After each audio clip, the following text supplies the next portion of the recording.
I said, I'm in the wrong business. I should be the president. Shit, I'm in the wrong business. See, the only reason I don't want to be president is because I'm black. That would make it too hot for me.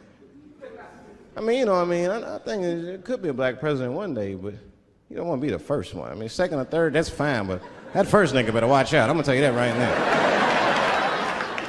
Too hot. I mean, I'd be the first black president. I don't think that nobody would really hurt me. I'm sure somebody would want to hurt me, but I don't think they'd touch me because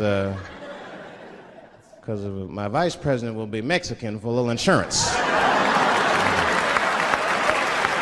know what I'm saying?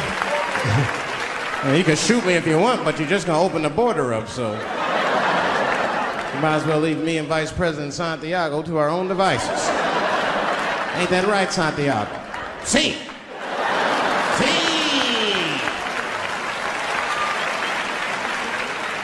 Elian can stay. Don't worry, I don't got no Elian jokes. All I'll say about Elian is thank God he's Cuban. Because if he was Haitian, you'd have never heard about his ass.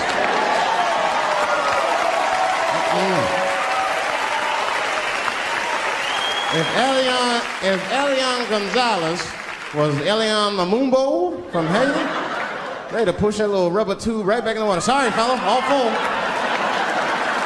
Good luck.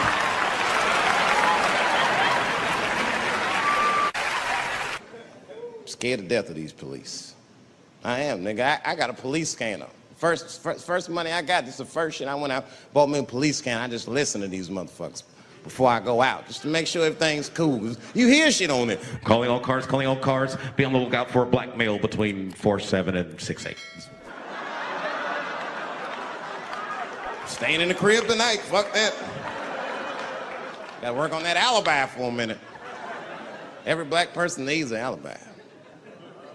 I do them impromptu joints. If I'm by myself and need out, I'll just open up the windows in the apartment, turn all the lights on, start beating off right in the window. Look at me. Hey, everybody, look, it's me, Dave Chappelle. I'm crazy, I'm jerking off. Note the time, motherfuckers. It's 2:35. Look at me, I'm jerking off in the window, 2:35. Comedian Dave Chappelle, it's June 10th. Note the time.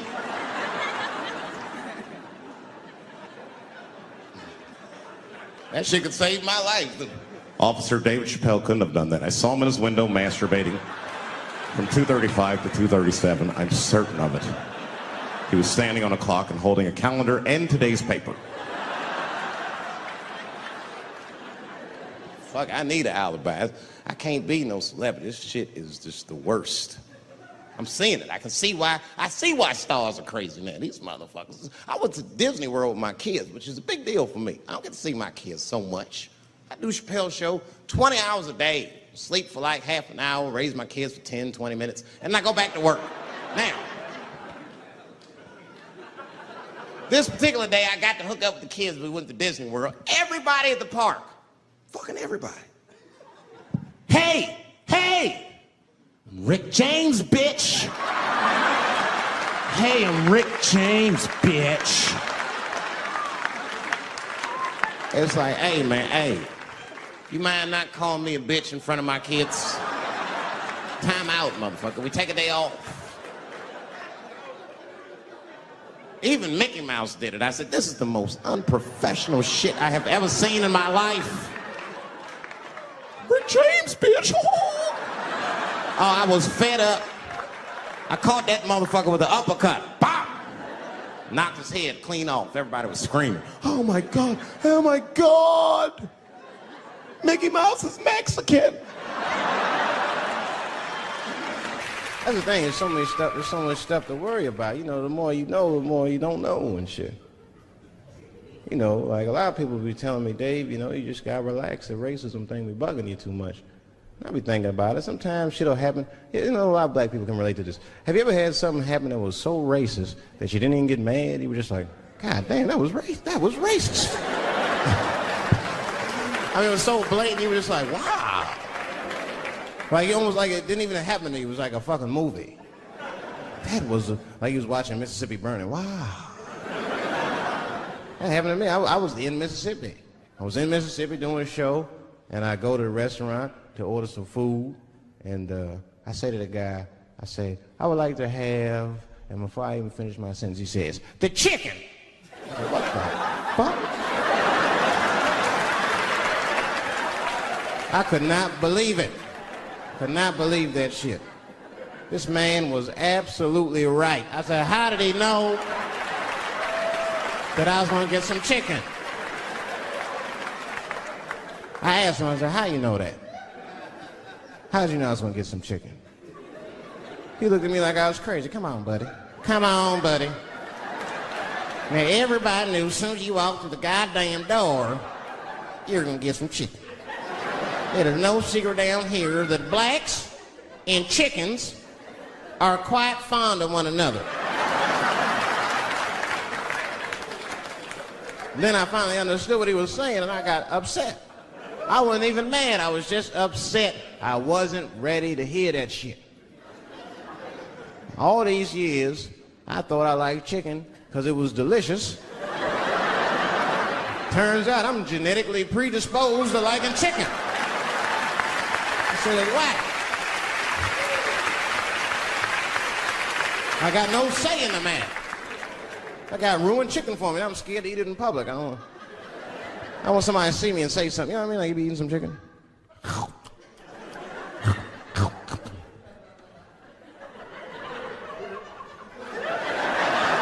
Look at him. He loves it. Just like it said in the encyclopedia. Look how happy he looks.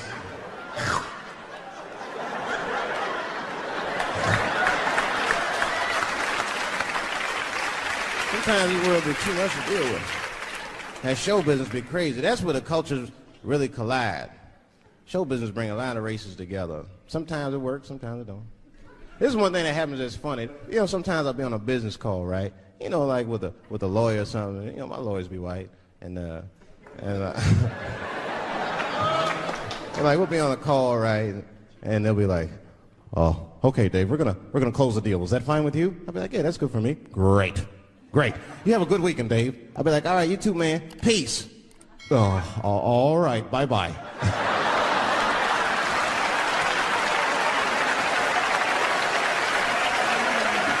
I don't know what to say, right?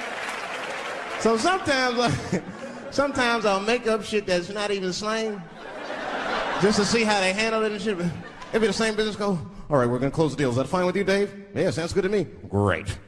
You have a good weekend, Dave." "All right, buddy. Zip it up and zip it out." "Oh. All right. Zippity-doo-dah. Bye-bye." I don't deal with jails. Don't deal with jails, and I don't deal with police. My house got robbed in New York. I didn't even call the police. I wanted to, but I couldn't.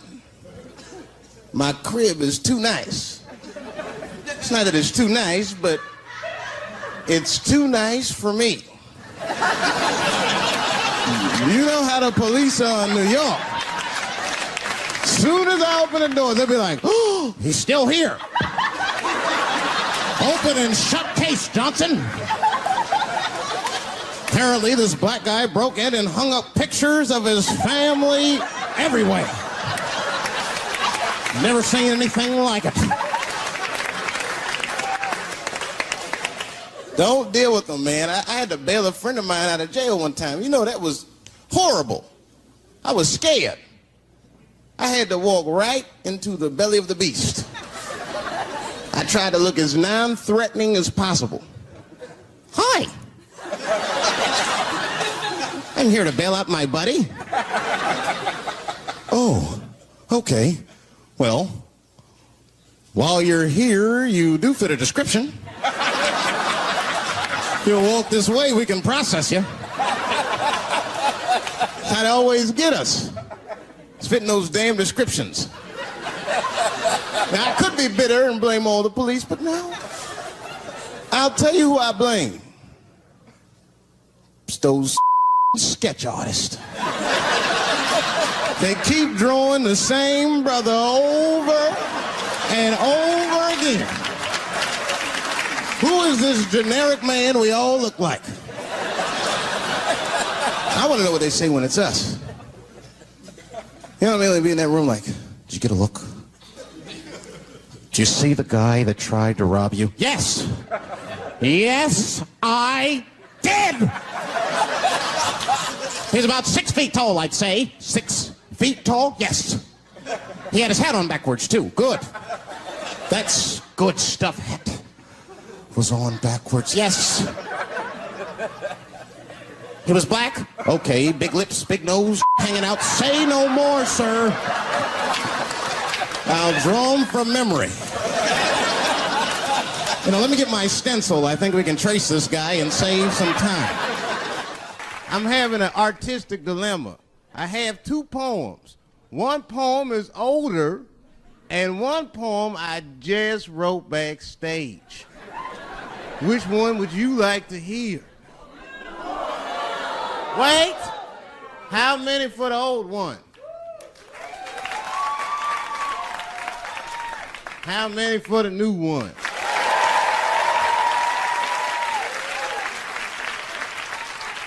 All right, so remember, if it sucks, you ask for it.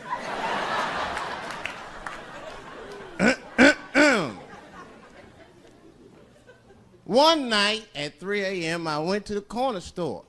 I forgot why.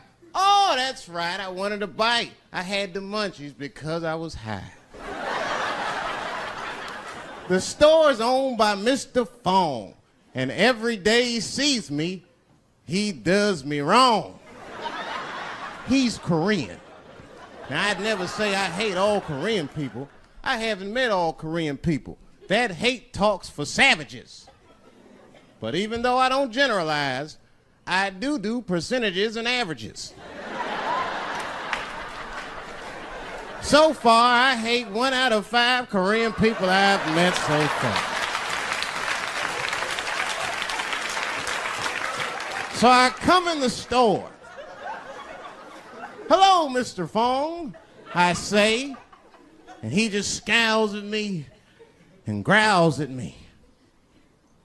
Buy something. Hurry up.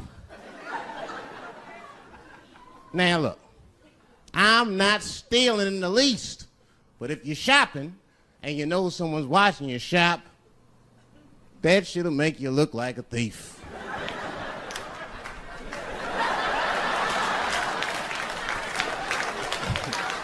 Mr. Fong said, hey, I've been watching you since you came in the door. Buy something now or get out of my store.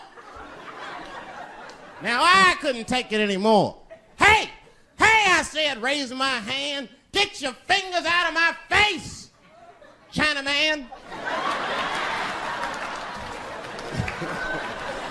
Mr. Fong said, hey, what make you think I'm Chinese? You must not know what you're saying. You made a mistake, black man. Mr. Fong is Korean. Now, I was wrong. I said, Mr. Fong, I'm sorry to offend by mistaking your race.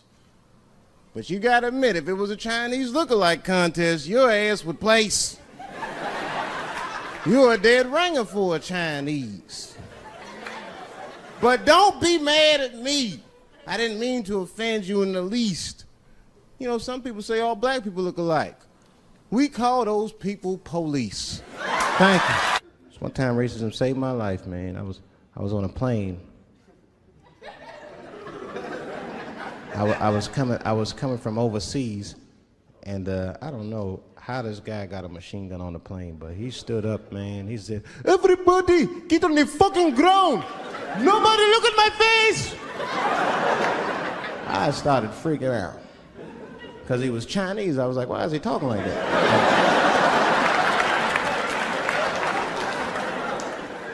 He was screaming and crying. I was the only brother on the plane. Well, I thought I was the only brother. I looked over, there was one other black dude. He was from Nigeria. I looked over at him, he was looking right in my face, man. He didn't say 2 words to me, he just looked at me, he was like...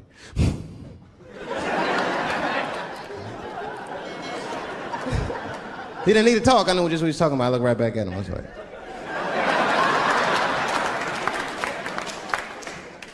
Some white dudes on the front of the plane seen us, they were like, oh my God.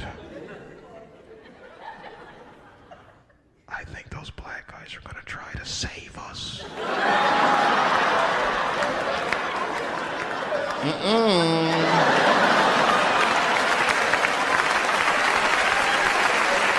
We were just communicating that we understood the situation. We were both seeing the same thing. What we understood was simple. Terrorists don't take black hostages. That's the truth. I have yet to see one of us on the news reading a hostage letter and shit. They is treating us good. We all chilling and shit. I'd like to give a shout out to Ray Ray and Big Steve and Central Newport.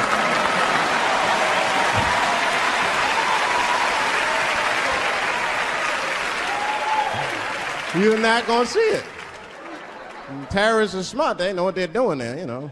They terrorists. They know it's black people's bad bargaining chips.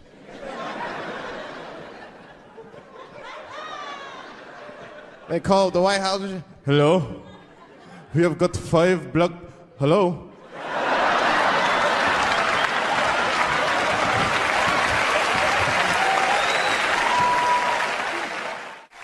There's too much shit out there to stress you out.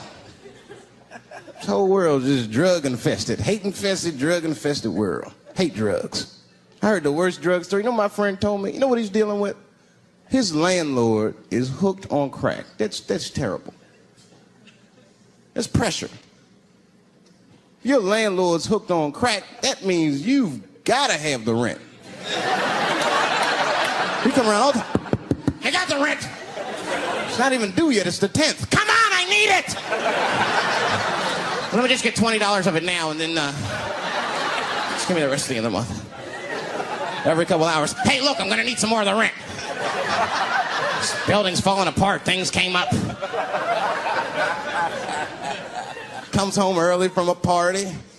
Landlord's in the crib going through his shit. What are you doing in my house? Ah! Where's the sink? I came to fix it. It's in the kitchen. I thought it was in the drawer. I'll fix it tomorrow when I come for the rent.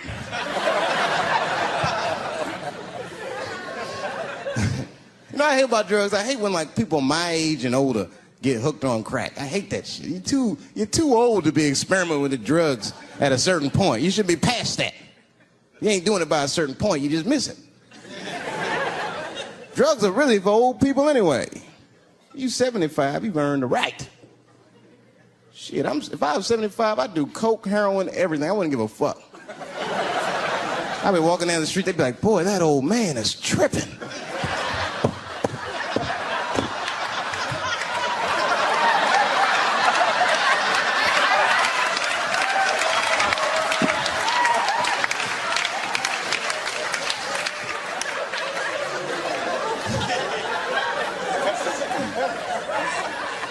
Can't do everything. Maybe weed. If you're gonna do something, do a little weed. Smoke some. Weed's not as bad as everything else. Weed is a background substance. You know what I mean? You can smoke some herb and still function. And you ain't crisp, but you'll function. Nothing higher than weed, though. I made that mistake one time. I was at a party, some guy gave me some shit. He's like, here, man, take this. It's fucking mushrooms. I took it, I forgot all about it, you know. Then a couple days later, I found that shit in my pocket. I'm thinking, why not? Because I'm thinking it's like weed, some background shit. I planned my whole day out like it was weed. I'll chew this shit up, then I'll go to the barber shop, get my hair cut, and then I'll see a movie.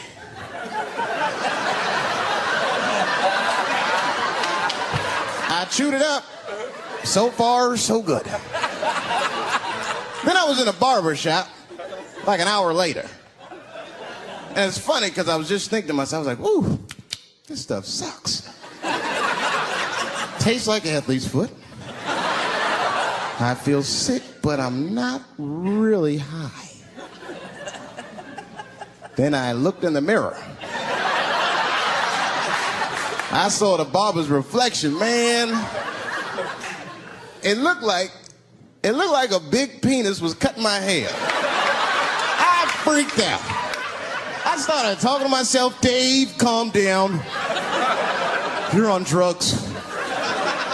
This is what drugs do. Okay, you know that there is no way that a penis can cut hair. But I started freaking out, man. I just couldn't take it anymore. I jumped out the chair, half my hair was cut, I didn't care. I didn't, I just gave a barber a handful of money. It was weird, the balls opened up. Anyway, I ran home, man. I ran home as fast as I could. Tripping. I looked at the clock, it was 2:42. I was like, damn, 2:42. I gotta sober up. I had never been this high this early. I took a shower, I was still high. I said, maybe music will do the trick. I listened to every CD I had, I was still high. Exercise, that's what I'll do. I ran around the block 4 times, still high. Took a nap, woke up, fucked up. I looked at the clock, it was 2:43. I said, God damn. I've been accused of having sex with a girl I did not have sex with before. And let me tell you something, that shit is infuriating. You ever go through that, you know, it'll make you crazy. You be screaming at your best friends, I didn't touch that bitch, nigga, I'll kill you. Fuck you, nigga, I'll kill you. Please believe me. Please believe me.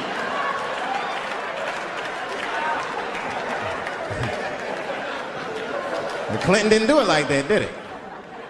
And Clinton came out of the press conference all relaxed, his shoulders all relaxed and all this trouble. It looked like he just got done fucking or something.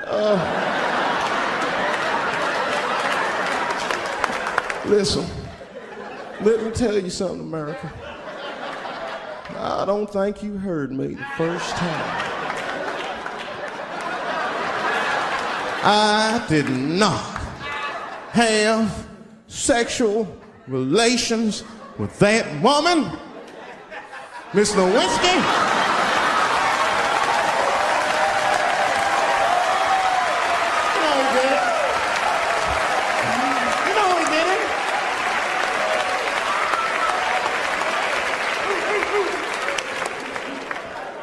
Everybody knew what that finger smelled like. Nobody cared. Nobody cared. We all watched. We was disgusted, but we kept watching the news. I know I did. I was taping it. See, I'd be at the crib like, baby, turn the lights off. The news is coming on. Every week on 60 Minutes was a different girl accusing Clinton. Remember Kathleen Willey came out? She was upset. The president called me into his office. He began massaging my breast slowly. I'm sorry.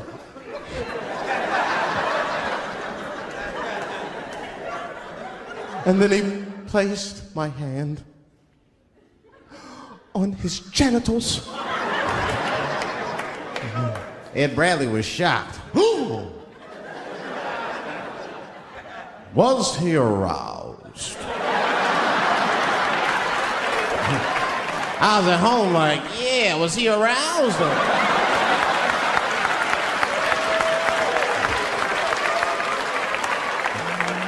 And then Ed Bradley looked right in the camera. He said, don't bust that nut yet. We'll be right back.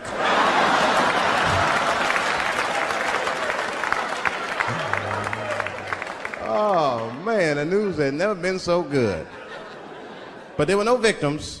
There were no victims. Only one I feel sorry for is that Lewinsky. I feel a little sorry for her. Don't y'all feel a little sorry for her at all? God damn, y'all, come on, man. Have a heart. That's a hard thing to be famous for, man. I mean, nobody want to be the most famous cocksucker of all times and shit. I feel bad for her. Not even the women feel sorry for her a little bit, ladies? Now that's jealousy. That's what that is. I mean, come on, y'all. That's one dick that girl sucked. It's gonna haunt her for the rest of her life. Long after she spent that money up, that's still gonna haunt her. And I know there's a lot of women in here with at least one dick they regret. And I bet you it wasn't a president's dick. I bet you worked at Kenny Shoes or Safeway or some shit like that. Don't go judging her. Don't go judging her. See, we gotta stop judging people. That girl was young, and she made a mistake that young girls make. She wanted to fuck a powerful man, period. That's as far as she thought it through. She wasn't thinking about how powerful the president was. She didn't have no wisdom. An older woman would have helped everybody. An older woman would have been in there, you know, you should lower taxes. You know what I'm saying? Do this song. You know, this is our grandmother used to sing that when she cleaning up. That's a Negro spiritual. Black work song. Not everybody know about that. I know. See, white people, you guys might whistle when you work. You dig? But that's how you can tell what kind of work we're actually doing.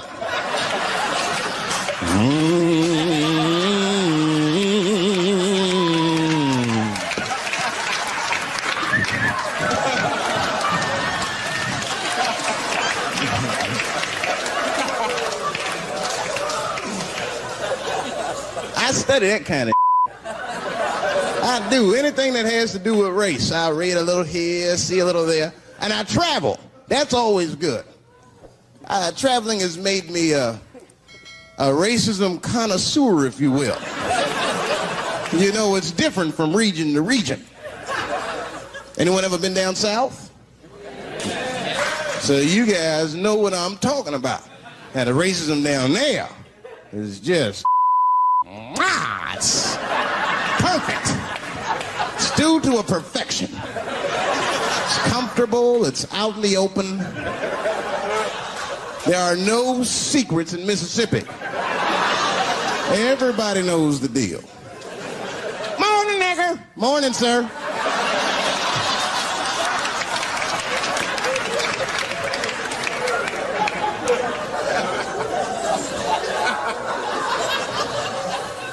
Not up here.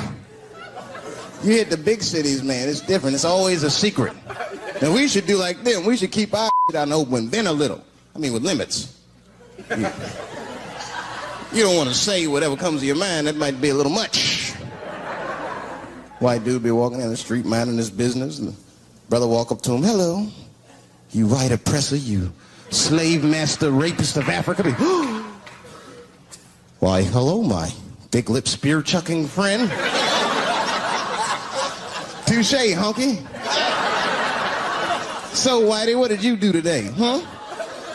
Oppress a new land and make the people there Christians against their will?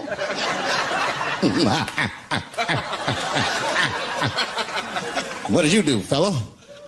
Burn those big black lips on a crack pipe as you missed your job interview? Easy, Whitey, you're cutting deep. Oh, this chit-chat has got me thirsty. If you will excuse me for a moment, I'm going to go to the Korean store and get something to drink. Ching-a-ling! Hello. You slanted-eyed, ruining the economy in our neighborhood by opening stores and taking the money out the community. Chink! Wow. Good afternoon, you browse around but never buy anything. Suspicious looking nigga. After a while, that might be too much.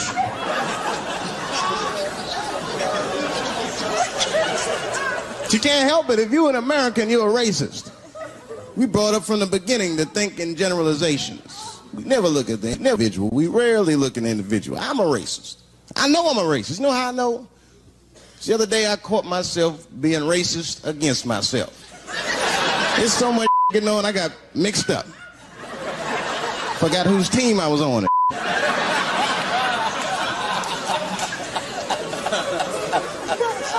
One time I was reading the paper, man, this story came on about this guy was suing a department store because they wouldn't let him play Santa Claus, you know, because he's black. And I was actually like relieved when the department store beat him. That's bad. But I wasn't ready for that. I wasn't ready for the idea of a black Santa Claus, man. That would suck. So we wouldn't get our presents till the 28th, 29th. Sorry I'm late, kids. Santa got caught up with some in Vegas. I had to sell some toys to get back. Shit. Where them cookies at? Motherfuckers are just taking it too far. I don't know why or how everybody got this goddamn sensitive. You know who hates me the most? The transgender community. Yo, yeah, these motherfuckers. I mean, I didn't realize how bad it was. These motherfuckers, I was really mad about that last Netflix special.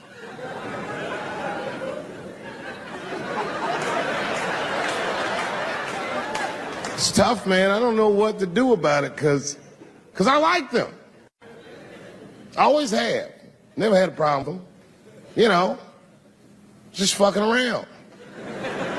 As a matter of fact, I think I make fun of everybody, and I mean, as a group of people, they have to admit it's kind of fucking hilarious, man. I'm sorry, bro. It's like, I've never seen somebody in such a hilarious predicament not have a sense of humor about it. They're born feeling like there's something other than they're born as, and that's kind of funny, you know? I mean, it's funny if it's not happening to you. It's like that white black bitch that's in the news all the time. Rachel Dolezal. She's a white woman, but then she dressed up like a nigga and shot her way up to the very top of blackness. And I always wanted to meet her just so I could understand. I just wanted to like have dinner with her so I could just look in her eyes and call her a nigger to her face. The fuck is that bitch talking about? I identify black. That is trans talk, lady. Stop biting. Stop biting. There's a big difference between her and a trans. The difference between her and a trans is I believe transgenders. I don't understand them either, but I know they mean what they say. Them niggas cut their dicks off. That's all the proof I need. I've never seen somebody just throw their dick away. Don't need it.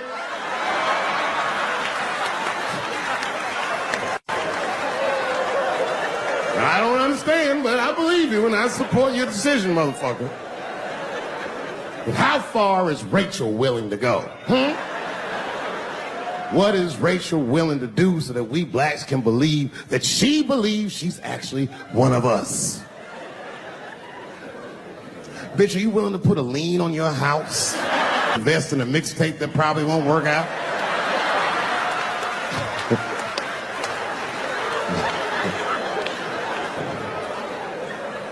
She didn't even change her name.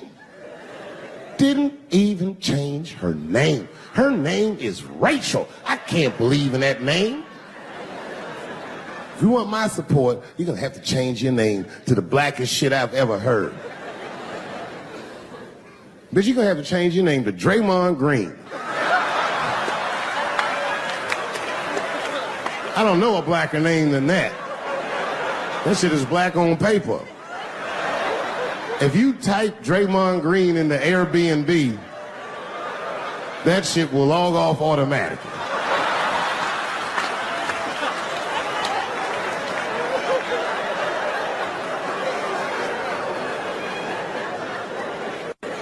You know, people get mad, bro. People get mad about everything I say. I was doing a show. I was in Portland, Oregon. And I was checked in a hotel under the name Charles Edward Cheese.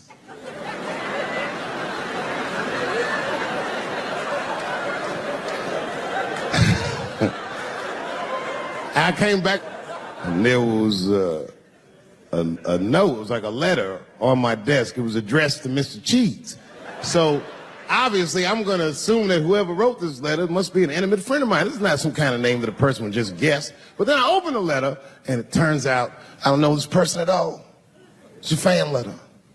You know, I'm not even used to the idea that I have fans, but I'm grateful for it. And even though I'm grateful for fans, I don't read those letters.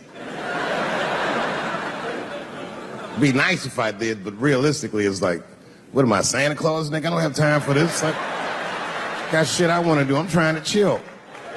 Read all these dreams and wishes from strangers. But I read it. I'd already opened it. So I just read the whole letter. And you know what, man? Whoever wrote this letter truly loves me. I mean, they were really fucking nice in the letter. And then they described to me what it was like to come to the show, how excited they were, how much fun they were having. And then they said that when I got to my jokes about transgenders, that they were, quote, devastated.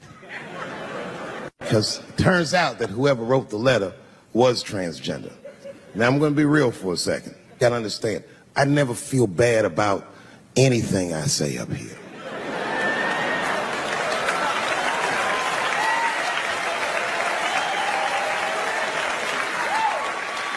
And I would never admit this to you if I hadn't locked your phones up. But it was the weirdest thing. Like, when I read this letter, this shit made me feel bad. I didn't feel bad about what I said, you understand? I felt bad that I made somebody else feel bad. To be honest, I don't even know what I said that upset that person. I have so many transgender jokes.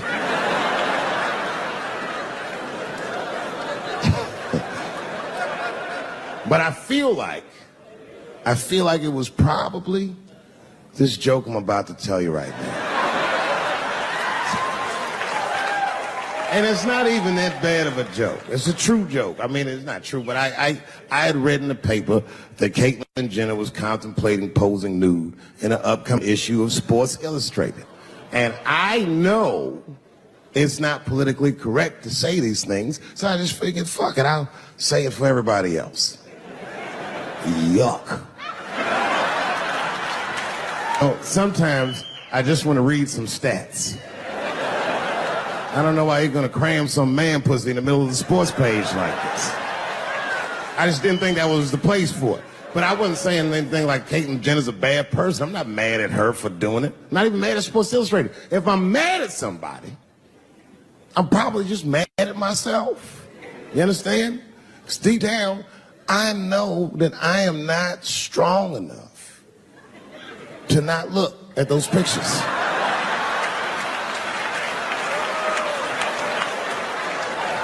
And I don't think I'm ready to see what she's trying to show me. So Caitlyn, goddamn, if you go through with this thing, bitch, you better go hard or go home. I want you to go all the way. Hustler style. Do you know what hustler style means, miss? That means spread the lips.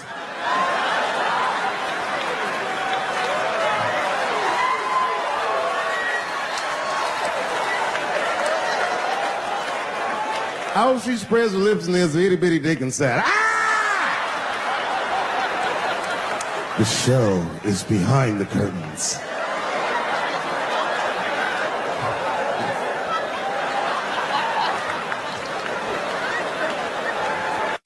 What I said that upset that person. But I'm going to tell you something. When I read that letter, and the moments after I read it, I did something that many black men in America do not have the time or the money to do. I thought about how I felt.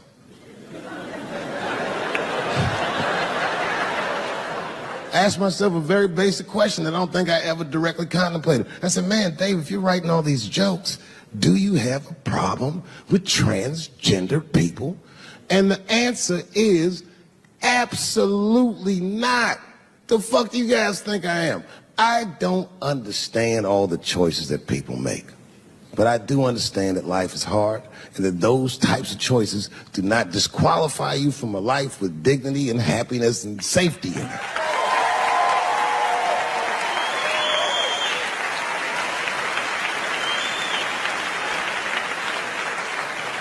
But if I'm honest,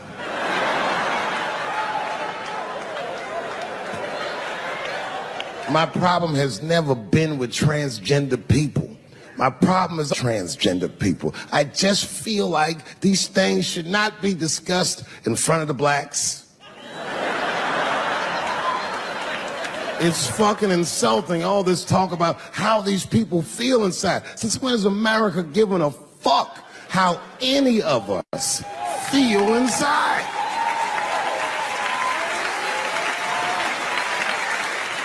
And I cannot shake this awful suspicion that the only reason everybody is talking about transgenders is because white men want to do it. That's right. I just said that. If it was just women that felt that way, or black dudes and Mexican dudes being like, hey, y'all, we feel like girls inside, they'd be like, shut up, nigger. No one asked you how you felt. Come on, everybody, we have strawberries to pick. It reeks of white privilege. You never asked yourself why it was easier for Bruce Jenner to change his gender than it was for Cassius Clay to change his fucking name?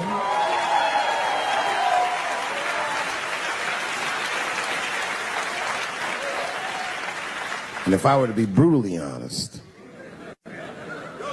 the only reason I ever been mad at the transgender community is because I was at these niggas for 6 songs straight. I had no idea. And then the lights came up and I saw them knuckles. I said, oh no! And everybody was laughing at me. Hi, world star.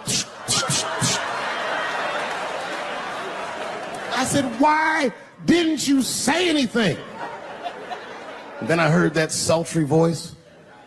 I didn't say anything, Dave Chappelle, because I was having a wonderful time. And I wasn't sure how you'd feel about it. I said, you knew how I'd feel. And she said, I'm going home. I don't want any trouble from you. I said, home? It's only 2 songs left. I mean, we might as well finish tonight. Fuck, I need an alibi. I can't be no celebrity. This shit is just the worst. I'm seeing it. I see why stars are crazy, man. These motherfuckers. I went to Disney World with my kids, which is a big deal for me. I don't get to see my kids so much. I do Chappelle show 20 hours a day, sleep for like half an hour, raise my kids for 10, 20 minutes, and I go back to work. Now, this particular day, I got to hook up with the kids. We went to Disney World. Everybody at the park, fucking everybody. Hey, I'm Rick James, bitch. Hey, I'm Rick James, bitch. It's like, hey, man, hey, you mind not calling me a bitch in front of my kids? Time out, motherfucker. We take a day off. Even Mickey Mouse did it. I said, this is the most unprofessional shit I have ever seen in my life. Rick James, bitch. Oh, I was fed up. I caught that motherfucker with an uppercut. Bop! Knocked his head clean off. Everybody was screaming. Oh my God, oh my God. Mickey Mouse is Mexican. But everybody's getting along. I see that shit. I see it all around. Blacks and whites don't fight so much. You know who don't have no beef with anybody is Asian people. I see how y'all be doing. Y'all just lay in the cut. Only people Asian people beef with is other Asian people. Like if you call a Korean guy Chinese, I've done this. They will flip out. Hey! What make you think I'm Chinese? I am Korean. I look Chinese. Yes, motherfucker, you do look Chinese. That's why I said it. It's an accident. Nigga, to the untrained eye, you all look Chinese to me. It's a mistake. I'm not trying to offend you. Some people say all black people look alike. We don't get bent out of shape. We normally just call those people police, okay? Just learn to live with it. I am not saying that to say that trans women aren't women. I am just saying that those pussies that they got, you know what I mean? I'm not saying it's not pussy, but that's like beyond pussy or impossible pussy. You know what I mean? It tastes like pussy, but that's not quite what it is it? It's not blood, that's beet juice.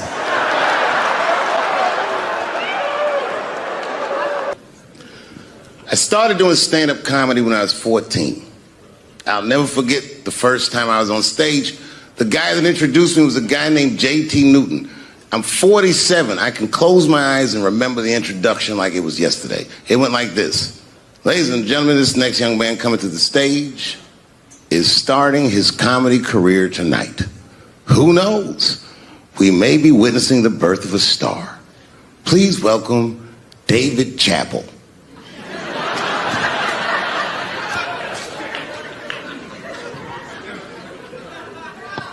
From the first time that I ever held a microphone, I was sure this was it. I knew I was home. I knew I had found my thing. And my God, man, I was a child. I got good. Matter of fact, I was good from the moment I started. And I'm not saying this to be a braggart. I'm telling you the truth. These old niggas was in awe of me. How is this little boy so poised? They used to say. I was. I mean, you know, I got better, but it started out good. About a year into it, when I was 15 years old, I had written a joke during the AIDS epidemic about having a Goodyear condom. Something, I don't even remember the joke. Something about an industrial strength condom by Goodyear. I just remember all the comedians really liked that joke. And there was an older comedian. And he came to me one night after the show, after he saw the joke, and he said, listen, I got an audition at another comedy club, and I was wondering, do you mind if I do that joke? I just want to borrow it. Now, I'm a kid. I don't know any better. I'm like, borrow it? Well, I guess, sure, if it'll help your career. I let him do the joke.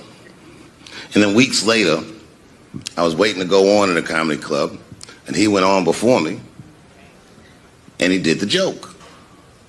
And after the show, I pulled him aside and I said, hey, man, I don't mind you borrowing my jokes, but you gotta give them back.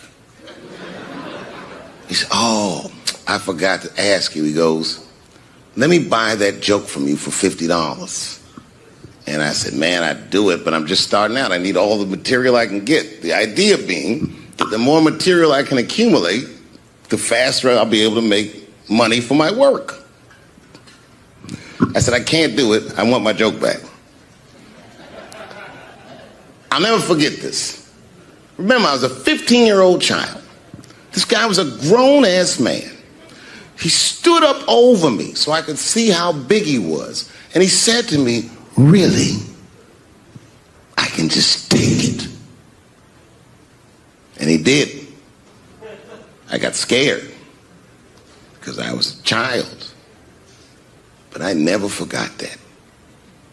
I never forgot that. I was 15 years old. I'm 47 now. I think about this guy all the time. When I look at my own kids and I see how young and innocent they are, I can't believe someone did that to me. And I don't think about it every day because that was the worst thing that happened to me. I think about it every day because that was the first time that someone ever did that to me. But in my career, it has happened many, many times since, when someone would intimidate me or scare me and take something that I believe was mine. I'll tell you another story. Now I'm 18 years old. I'm living in New York City, and I just finished my first road tour, which was a very difficult tour. I'll spare you the details. Now I'm back in New York, but my rent is paid, thank God.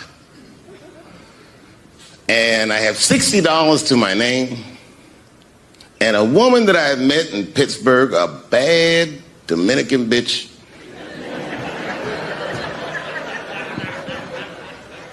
was coming to New York. She was going to spend the weekend with me.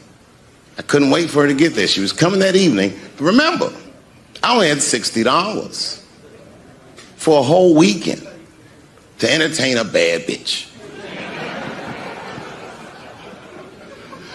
Now I'm walking through Greenwich Village, and I see something I've never seen before. 3-card Monte. You know what that is? Yeah, the guy had the whole thing. The table was set up, and he had the 3 cards, and the crowd was hooting and hollering, and he was like, find the red card, find the red card, and people were playing. Sometimes they win, sometimes they lose, but it was really exciting, and I'm standing there watching it, and I noticed while I'm watching them play this game that the red card, the one you're trying to find, had just a little bend on the corner. And I'm watching it, and I'm like, yo, this guy doesn't seem to know that red card is bent. I'm going to beat this motherfucker. And I walked up to the table, and I said, let me play a hand. And I put my last $60 on that table, and he starts to shuffle and find the red card, find the red card. And I kept watching that bent card go around the table, make sure I kept my eyes on that bent card. And when he stopped shuffling, and he said, find the red card, I pointed to it with confidence. Here it is right here. And he flipped it over, and it was black. And he took my money. I couldn't fucking believe that. How did this nigga do that? Was that magic or sorcery? I was confused. So you know what I did? I sat there, and I watched him for a real long time play the game. And I realized that all those people who was doing all that hooting and hollering and betting, my God, they were his friends. They were in on the whole thing. I felt so wronged. I felt so stupid. And then the next sucker came up to the table and was about to put his money down. And I said, fuck that, man. Don't put your money there. All these niggas is in on it. It's a trick. And when I said that, the guy that was dealing, and this motherfucker was huge, snatched me up by my collar. Feel how strong he was when he grabbed me. I was a skinny little guy. And he was gonna maul me. And the only reason he didn't, I'm sure, is because he saw the fear in my face. And that fear, he looked at me. I saw his eyes go from hard to soft. He softened. Then he looked at me like the way a father would look at a child. And he said to me, young man, don't ever come between a man and his meal. I never forgot that either. Most niggas would have to run the streets for years to learn a lesson that profound. It took me 2 seconds. Never get between somebody and their paper. Taking a man's livelihood away from him is akin to killing him. Look, it was way more intense than what you guys might have read. I don't know what you read, but the kid, while we was beating on him, reached in his waistband, pulled out a .22 caliber pistol. That shit was mayhem. Everybody started screaming, oh my God. Oh my God, he's got a gun. He's got a gun. And then I got scared. I was in the back, but I was scared. Because I knew that everybody that was with me was armed. Yes, if they had shot and killed this kid on stage at the Hollywood Bowl, like I pay you to do, Travis,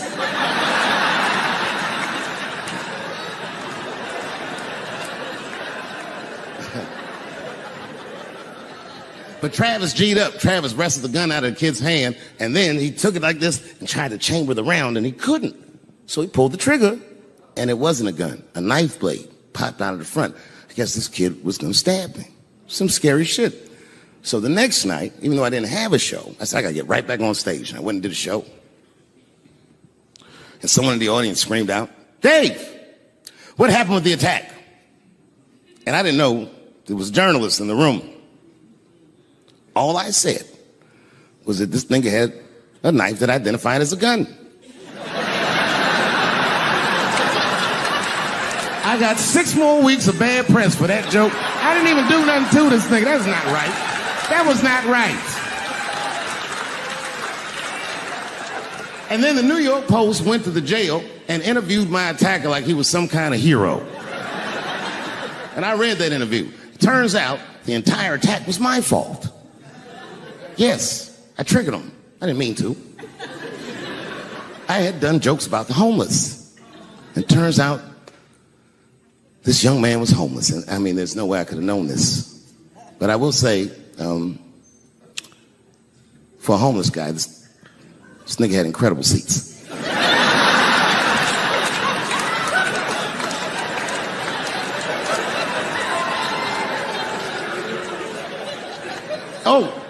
And they said I triggered them because I had done LBGTQ jokes, and it turns out this fella was a B.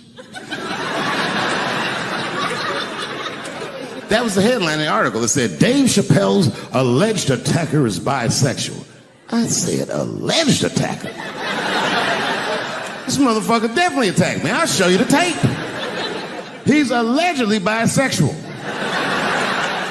I'm gonna need to see him suck somebody's dick before I believe the rest of this article.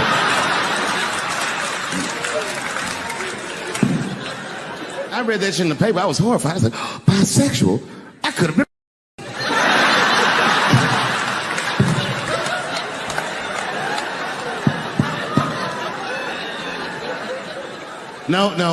No, you know what though? It's not funny because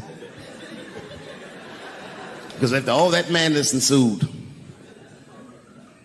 I went to the hotel room. I was by myself and I opened the door and my wife was in there alone. She was sobbing, like sobbing. I said, oh my God, what's wrong with you, bitch? Did you get attacked too?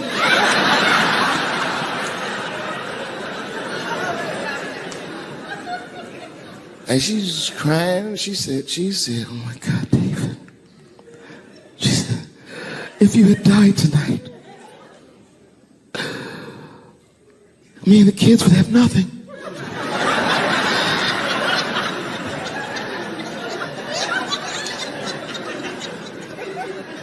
Then I knew it was serious. So I sat down on the bed next to her. And I reached in my pocket, I pulled some keys out that she had never seen before. She said, what are those keys? And I gently placed them in her hands. I said, sweetheart, those are the keys to my safe deposit box. God forbid anything ever happen to me. But if it does, don't even worry about it. You and the kids have everything you need in that box. I've already taken care of it. And she was looking at them keys, and I could see her mind realize what we were actually talking about. And then she just started crying harder. And to be honest with you, that made me cry a little bit too. And we hugged each other real tight.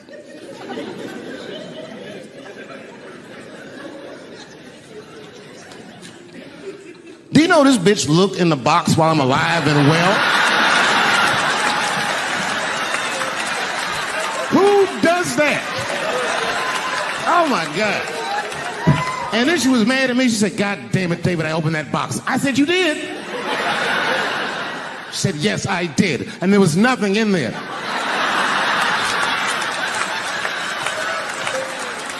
I said, nothing?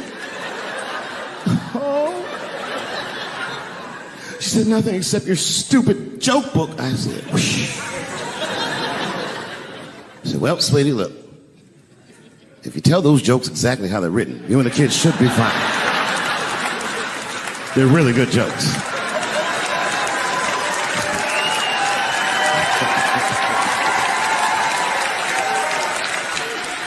She's like, good jokes? What is this shit? Come join me in my watery grave. No, you gotta roll your throat.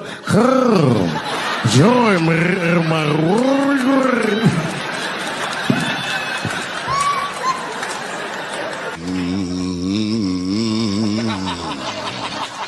You know, that's just my grandmother used to sing that when she cleaning up. That's a Negro spiritual. Black work song. Not everybody know about that. I know. See, white people, you guys might whistle when you work. You dig? But that's how you can tell what kind of work we're actually doing.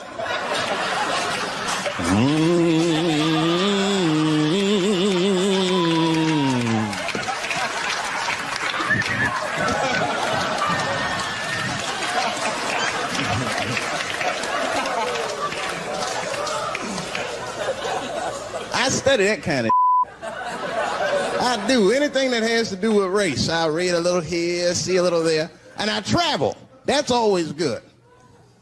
Traveling has made me a racism connoisseur, if you will.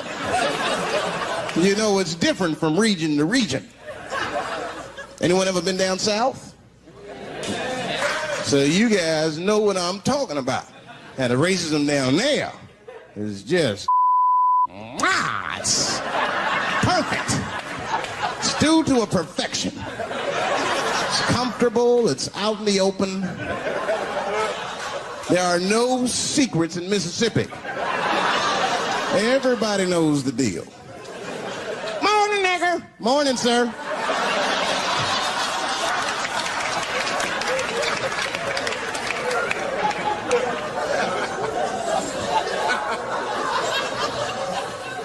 Not up here. You hit the big cities, man, it's different. It's always a secret. And we should do like them. We should keep our shit out in the open, then a little. I mean, with limits. You don't want to say whatever comes to your mind. That might be a little much. White dude be walking down the street minding his business, and the brother walk up to him, hello, you white oppressor, you slave master rapist of Africa. Why, hello, my big lip spear chucking friend. Touche, honky. So, Whitey, what did you do today, huh? Oppress a new land and make the people there Christians against their will?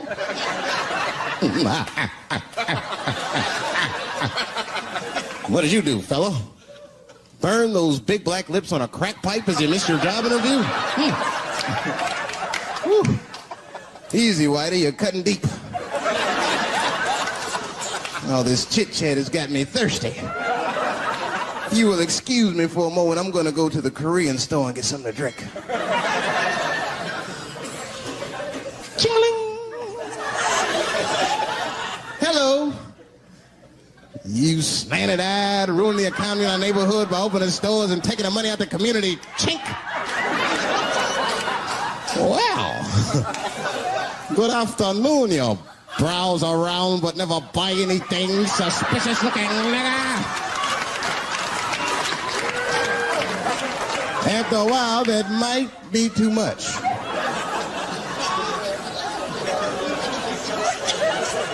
But you can't help it. If you're an American, you're a racist. We brought up from the beginning to think in generalizations. We never look at the individual. We rarely look at the individual. I'm a racist. I know I'm a racist. You know how I know? The other day I caught myself being racist against myself. There's so much going on, I got mixed up. Forgot whose team I was on.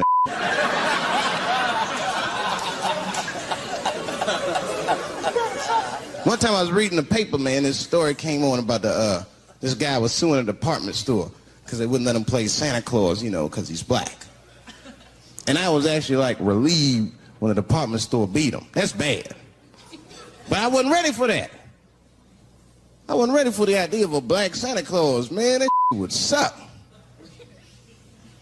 So we wouldn't get our presents to the 28th, 29th. Sorry I'm late, kids. Santa got caught up with some in Vegas. I had to sell some toys to get back, shit. Where them cookies at? I heard that when Martin Luther King stood on the steps of the Lincoln Memorial and said he had a dream, he was speaking into a PA system that Bill Cosby paid for. Do you understand what I'm saying? The point is this. He rapes, but he saves. And he saves more than he rapes, but he probably does rape. Thank you very much. Good night. I know it's fucked up, but I tell you the truth. You know, everything's funny. Everything's funny till it happens to you. 3 months, a mere 3 months after that terrible attack that Chris Rock endured, I was on stage at the Hollywood Bowl, and a lunatic jumped out of the crowd and attacked me. Now, I gotta tell you, if it happens to you, you don't even know what the fuck is happening. It was like slow motion. I just looked over. I don't know this nigga. And I was looking, I said, oh my God, I'm being attacked. And this motherfucker was ragged. He jumped at me. He was like, ah! I'm old, but I'm fast. I caught this motherfucker's head with my hand and pulled his hoodie over his eyes. I can still feel his head in my hand. It was spongy. He had been growing dreadlocks. Not the beautiful dreads that Rastafarians grow. These were accidental LA homeless dreads. This shit had leaves and sticks and bottle caps and shit in it. Some kind of grease. I was like, ugh, like this. And then I fell down. And he knocked me all the way on the ground. And I was like, man, this is a bad situation. I don't know if I'm gonna die or what's gonna happen. But in that moment of vulnerability, you know what occurred to me that had never occurred to me before in my life? In that moment, it occurred to me that bodyguards should not wear dress shoes to work. Travis! This nigga Travis came out slipping and sliding on some kind of beautiful loafer and fell flat on his back. Pop. I said, oh my God. Now both of us are down. I gotta handle this shit myself. So I popped right back, boom. And then the kid that knocked me down, he popped out, boom, and we looked at each other and realized, at the same time, I was bigger than him. And that motherfucker took off running. And I started to chase him, and I said, fuck him. And I picked the microphone up. I said, I'm gonna finish this show now. That's right.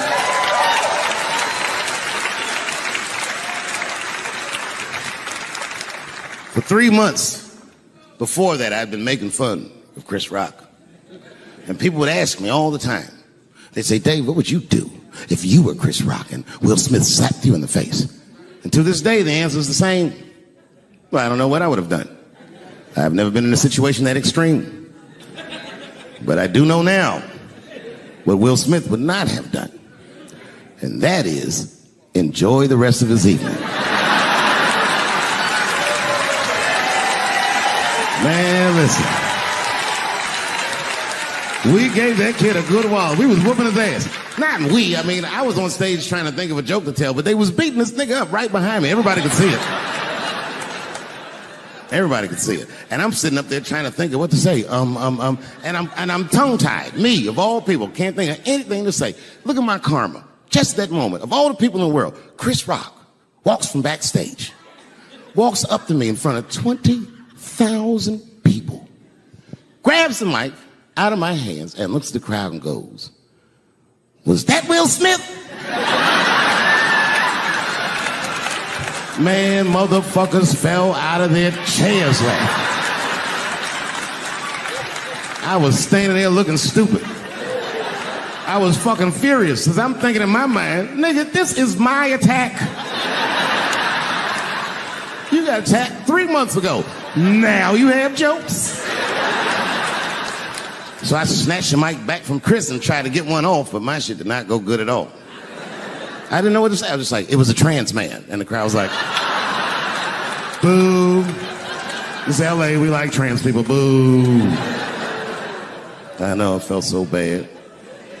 I felt so bad. But I know why I did it. You'd have to be there to understand, but man, when that guy tackled me, it was like it's like a movie or something. You gotta picture this. Picture a famous person you like. Every famous person you could imagine was at that show. It was like the biggest night that Hollywood had ever seen. And when that guy tackled me, he cleared the bleachers.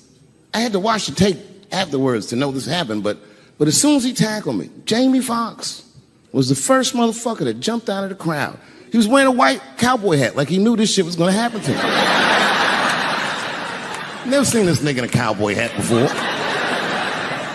And Jamie started chasing that motherfucker around like any given Sunday. And that kid was fast as shit, was juking and shaking, and he broke Jamie's ankles, and he just kept running. And then Jon Stewart from The Daily Show ran from backstage and jumped at this motherfucker like Super Jew. He was like, ah! And the kid seen Jon coming, so he jumped back, and Jon went flying that way. And this kid was fast, and then he turned around. He sees the emergency exit. He starts running for the emergency exit. Just before he got to the door, motherfucking Puff Daddy from Bad Boy Records jumped in front of the door. That nigga was like,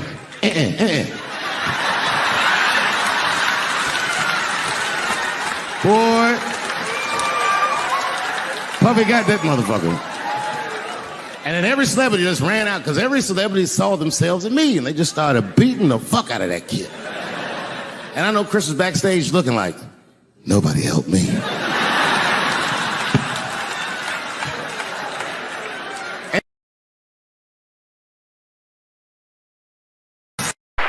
Thank you very much.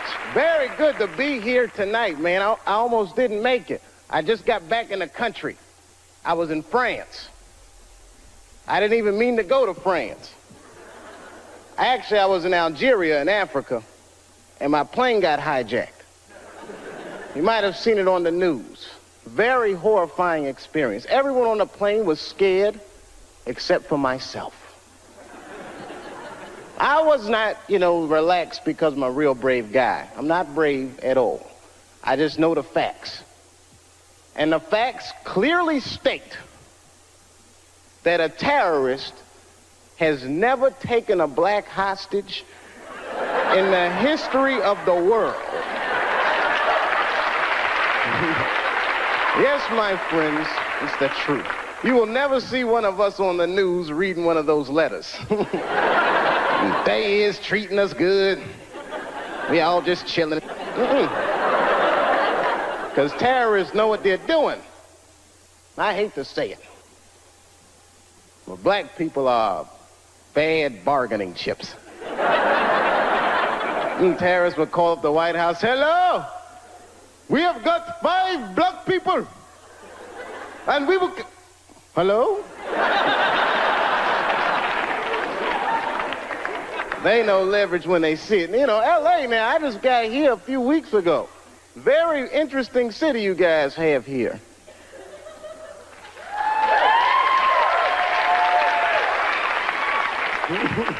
I guess you like it. I like it too, man. I just gotta get used to the pace of this place. I mean, I look like a real slow guy, but I like contrast. Speed turns me on. You guys stand on the escalator. That drives me crazy. Well, it's going up. I can't walk around you or anything. And I can't drive too good. I don't like driving anyway. And then come to think of it, the first week I was here, they stole my car. Now, granted, it was a rental car, but it still hurt. I had just put gas in it. I was very upset. But I figured it was no big deal. I bought the insurance. So I just called the rental car agency, and they sent me another one. The guy was nice on the phone. No problem, Mr. Chappelle. We're going to upgrade you. We're sending you, hold on to your hat, a Lincoln Town Car. I said, wow. Is that nice? Man, you're going to love it. Any of you guys ever see a Lincoln Town Car before? It looked like a big-ass pimp car. I was like, what is this? I couldn't even keep it in one lane. Oh, man. I felt like a pimp in that car. I did, man. I drove it down Sunset Boulevard. All the whores snapped to attention.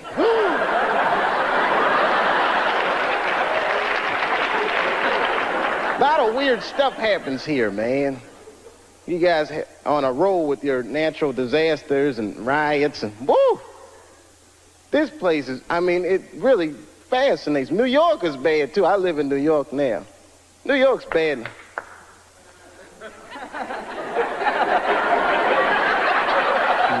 It's a lonely feeling, isn't it?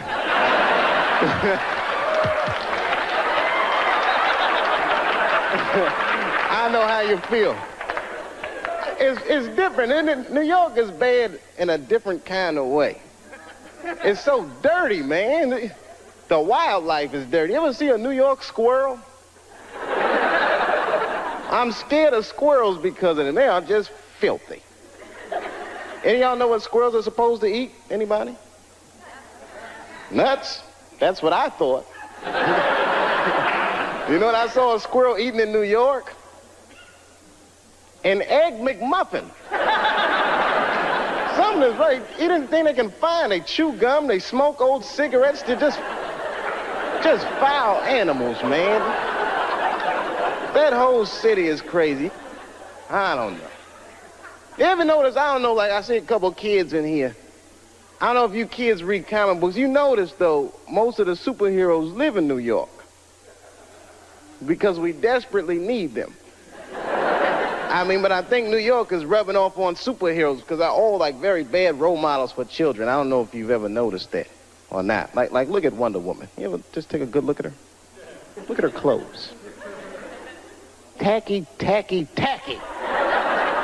Big old red hooker boots and blue underwear with stars. What the hell is she dressed for? Look at the weapons they give a woman to fight with. A golden lasso that makes you tell the truth. What is she gonna do with that? You know, just catch a bad guy. Gotcha! Oh.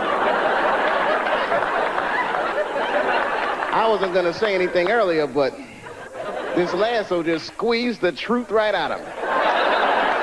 Terrible thing. And I'm not just picking on the women either. I'm talking about all superheroes. Can't stand superheroes.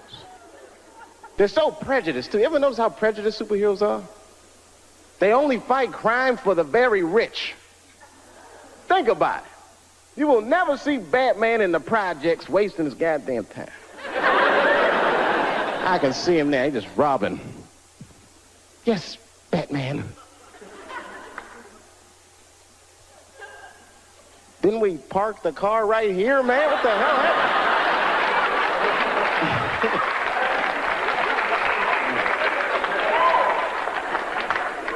Something about New York. New York diversified me, though. I learned a lot about culture there. I mean, I'm a big culture buff. I don't know. I mean, I don't want to point anybody. Anyone here in the audience Jewish? Shalom.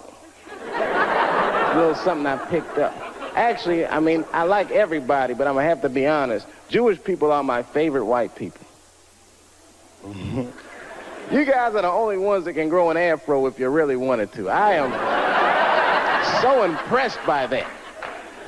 I just like the whole thing, man, and you party like black people. You're so similar.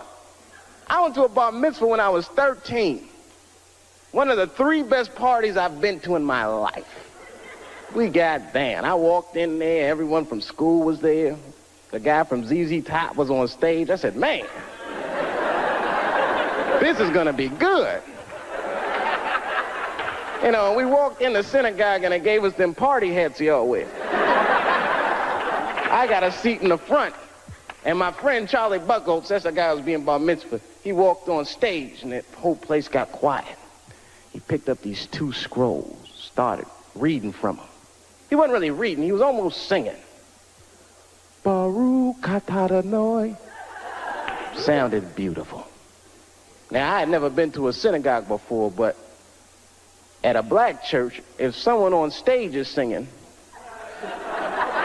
you're supposed to sing along. Whether you know the words or not. I did the best I could.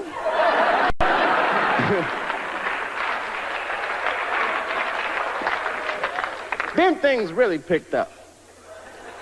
We all left the synagogue and went to this after party at the Hyatt. This is the fun part. There was all kinds of food, man, bagels and filthy fish. And we went in there, and I was wondering what kind of music they were gonna play. Now let me tell you something.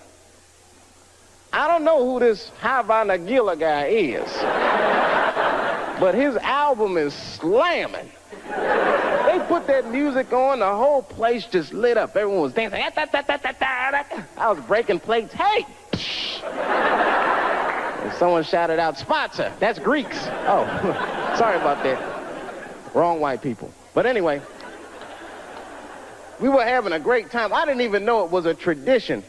You're supposed to pick the person who's being bar mitzvah. You pick their mother up in a chair and dance around the party. I did not know that that was a tradition. I mean, I was just thinking, man, we are out of control tonight.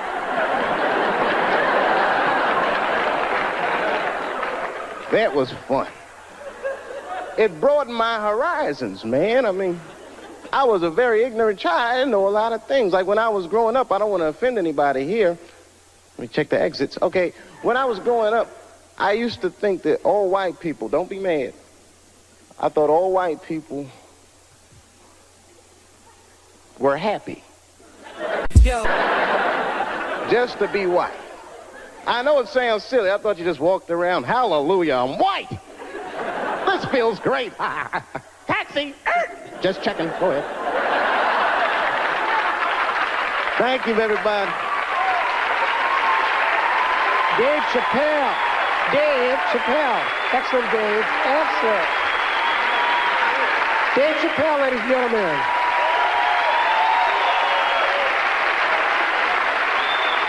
There's a trans woman sitting in the audience. This is a true story. This was like a few weeks ago. I did 6 shows that weekend. This trans woman came to 4 of them. Calls herself Daphne. Man, this chick Daphne was in there cracking the fuck up at everything I said about everybody. It was amazing. She was laughing, and it was fun to watch her laugh. You could tell she was letting go with something that was heavy, and she'd throw her head back, and she'd smile with all her teeth. She was having a great time. And the more fun she had, I felt bad, because I knew I had some trans jokes on load. And I thought to myself, maybe I shouldn't say these jokes because I don't want to like fuck her evening up. She's having so much fun. But then I thought to myself, well, if I can't say it in front of her, should I say this shit at all? So I let her rip. To my surprise, Daphne laughed harder at the trans jokes than anybody in the room. In fact, everybody in the room would look at her to make sure it was okay. And I got off stage, I was in the dressing room, I was like, man, this is a fucking weird show. I'm sitting in the dressing room by myself just trying to figure out, like, what the fuck just happened out there? Like, why is it that this one woman can't take any of these jokes and Daphne can take all of these jokes? So weird. And then I realized, Daphne used to be a man.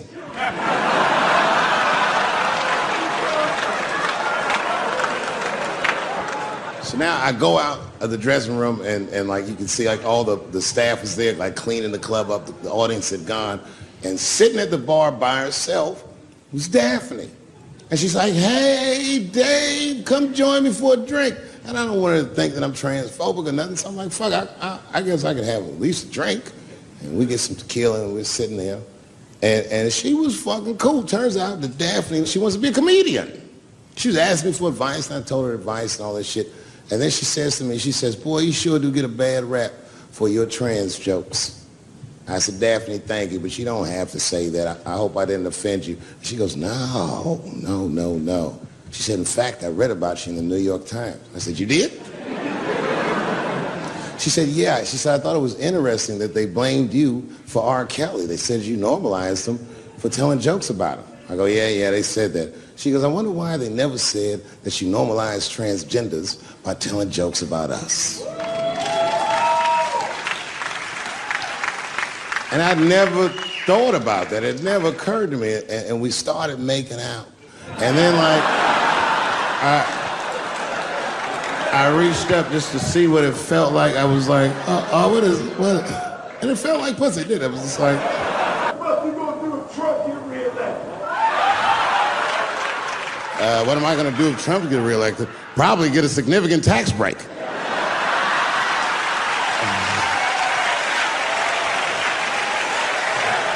Hey, you wanna know why I don't even talk about Trump in my show? Because that motherfucker is not the hokey pokey. He is not what it's all about. There's millions of people that put him in power, and the ideas that he puts forth are not his own. He's singing poor white people's greatest hits. So why the fuck would I worry about him and not the other millions? Really, you know who I'm gonna vote for next time if things keep going the way it's going is that gay dude. No, Mike Pence.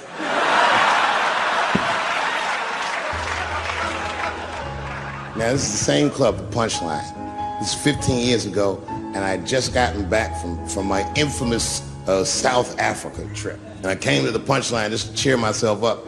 It's a safe place where I could tell some jokes. And I find out that this comedian I know, Chris Tucker, who's in all those Rush Hour movies, I find out that Chris is in San Francisco too at some charity event. So I called him, I'm like, yo, I just saw you at some charity event. I said, I'm doing a show at the Punchline. Why don't you come by the club after your event? He's like, cool, Dave. I thought she was dead, nigga. I'll come by.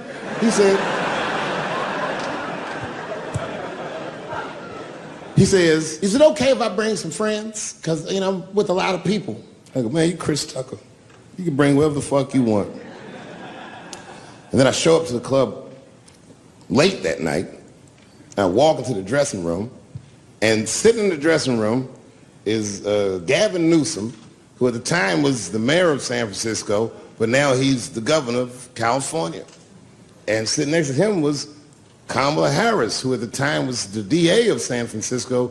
Now she's the senator from California that's front-running on the Democratic ticket. And sitting next to her was Al Gore. It's fucking weird. And sitting next to Al Gore was the guys from Google, Sergey, and I don't know how to say these. All right. And it was Chris Tucker and Ben Jealous, who at the time was the president of the NAACP, who was all just at this big charity dinner, and Paul Mooney was drinking scotch. And we all was just in there. And, you know, at first I was a little uncomfortable when we started talking, and we all got along really well. At some point, Kamala Harris says to me, she goes, you know, a friend of mine is announcing his candidacy for president tomorrow. I went to college with him. I'm like, what? I go, Barack Obama? She goes, you've heard of him? I'm like, yo, I just read about this dude. And she goes, yo, yeah, blah, blah, blah, we talking. She goes, you know what? She says, let's call him on the phone. I said, what the fuck? And she picks the phone up and she dials and she's listening like this. And she goes, this is voicemail. And she gives me the phone. She goes, leave him a message. You know, I didn't know what to say. I just said what you say to any black dude that's running for president. You know, stay low, running a zigzag pattern, this kind of shit.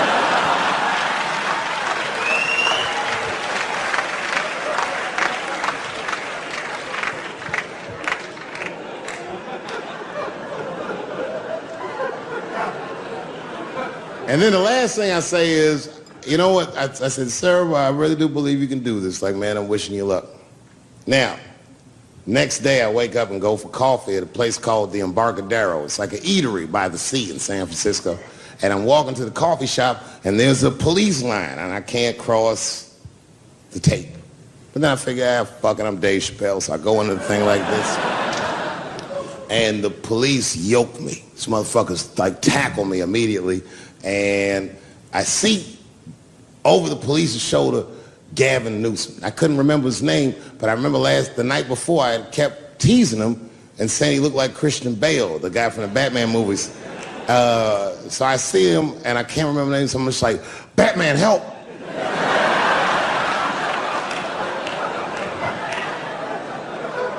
And he stops, he's like, Dave?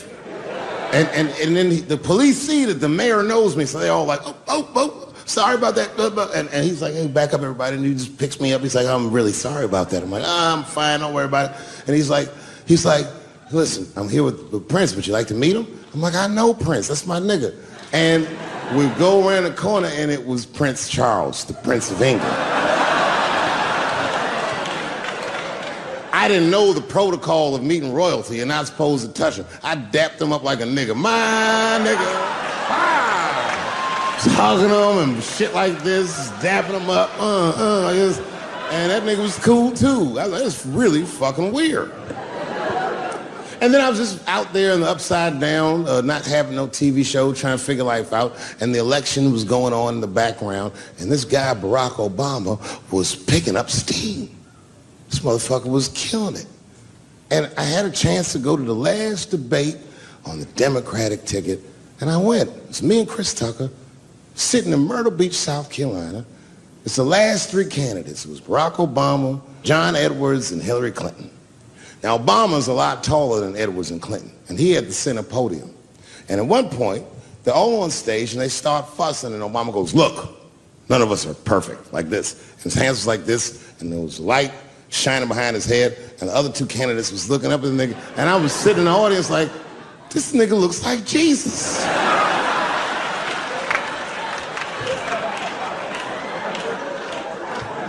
And I realized in that moment that I was looking at the next president of the United States. I was certain of it. I couldn't explain it, but I knew what I was seeing.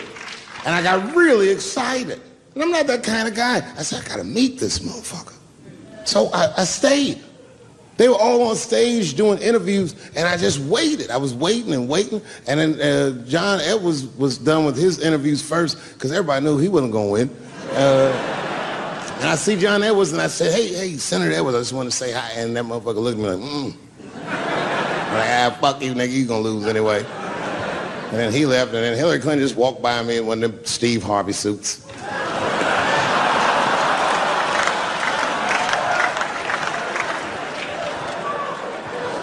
But Obama was taking forever.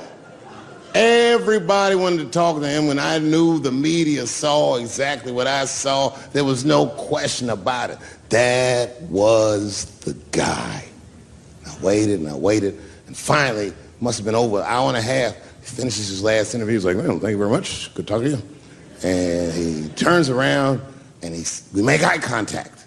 He sees me, and when he sees me, he looks over, he goes, Dave Chappelle. And Obama did me the same way I did Prince Charles. He dapped me out like, And he like bro hugged me, and he pulled me in, and I'll never forget this. He said in my ear, I got your message. Thank you very much, New York City. Good night.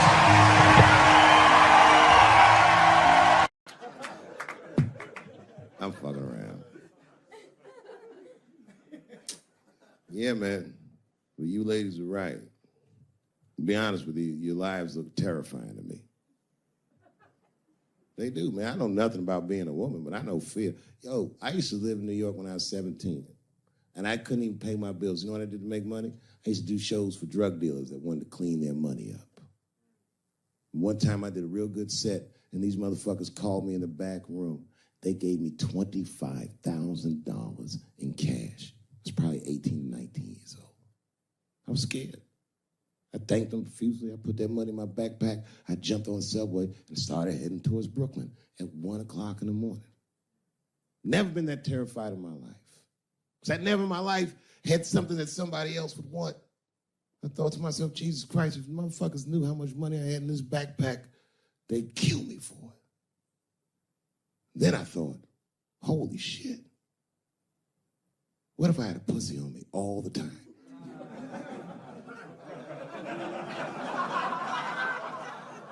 That's what women are dealing with. I'm gonna tell you right now, it's real talk. If them same drug dealers gave me a pussy and said, put this in your backpack and take it to Brooklyn, I'd be like, nigga, I can't accept this.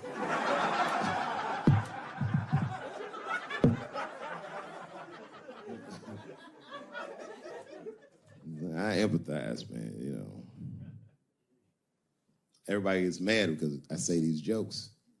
But you understand that this is the best time to say them.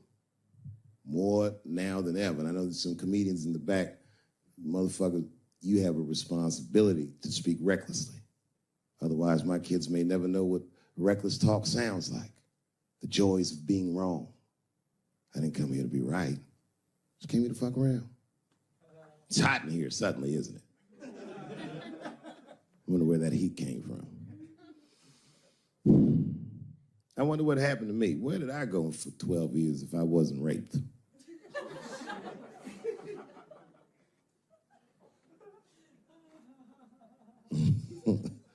Maybe there's something else going on. Maybe these rapes aren't even the worst of it. Wouldn't that be something? Wouldn't that be something? You can go ahead and go to the bathroom, Brooklyn. You don't need to hear this shit. He's under an enormous amount of pressure. He is. Just being big and black with that hairdo, nigga, motherfucker is a suspect for everything. Except white-collar crime.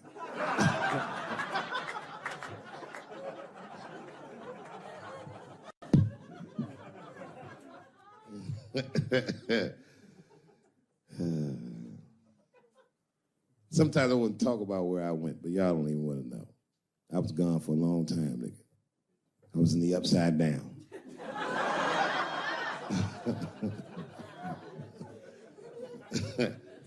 Scary being a white dude now, isn't it? A little bit. No? Well, you're not going to get me too. But you know what I mean. It's funny for a black dude to see white people go through this because this is how it always is for us. All my heroes is either murdered by the government or registered sex offenders.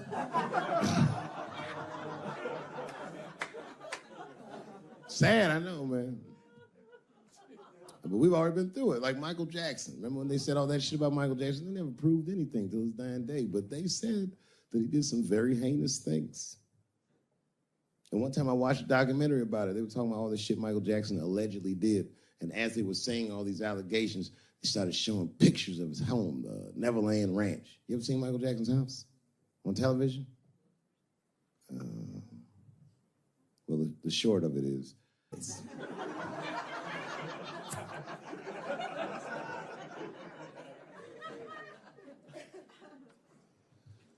and I saw the whole thing, exotic animals and Ferris wheels and merry-go-rounds and shit. And the more they showed it, the more certain I was that I don't think Michael Jackson did any of those things they said he did. His house didn't look sexual. It looked like he was flossing on those motherfuckers. It didn't look like he was trying to fuck kids. It looked like he was just trying to impress them. Like, this nigga's Jay-Z for kids.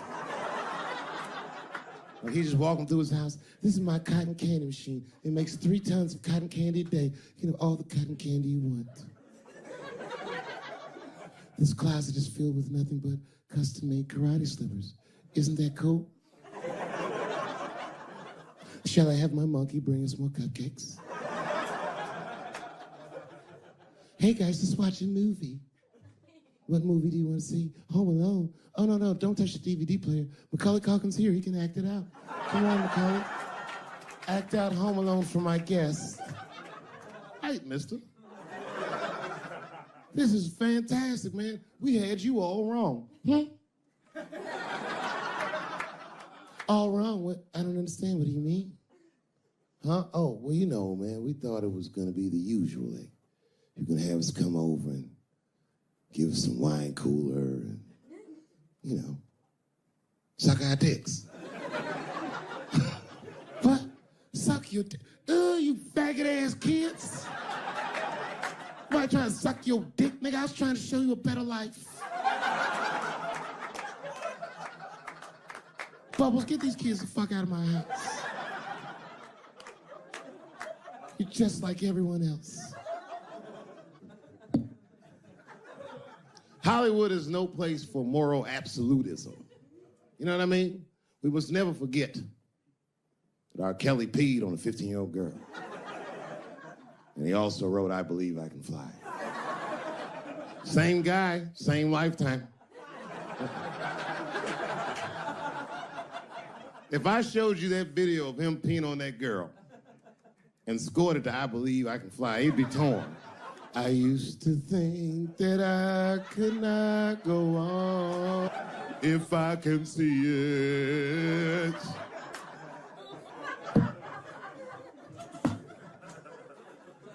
It's okay, my career ended many years ago.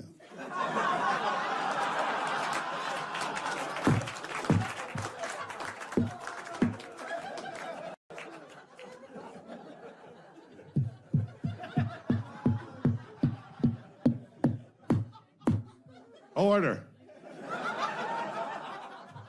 No, I'm terrible. I'm sorry, everybody. I'm sorry. You want to know what happened to me? No.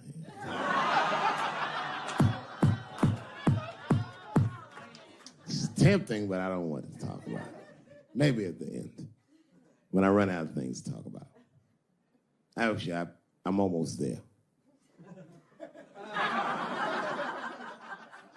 I'm just trying to tell you what happened to me was I just didn't have a good go of it. I don't know what you guys think happens when you quit a successful show like this. I'll tell you what doesn't happen. They don't go, hey, well, good luck with your future endeavors. That's not what happens. It was cold out there.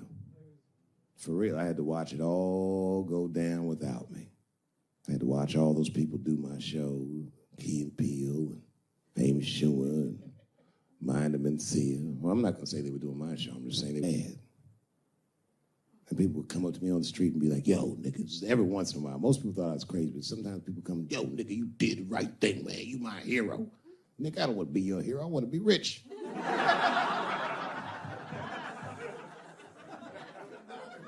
Never choose to be a hero, because heroes die uncomfortable deaths. All I wanted to be was Paul Revere. I just needed one heroic moment, you understand? Paul Revere's ride was only one night. And then 40 years of him being like, hey, y'all, remember that time everybody was asleep and I was up and the British was coming? Boy, it's a good thing I was awake, nigga. Everybody be dead.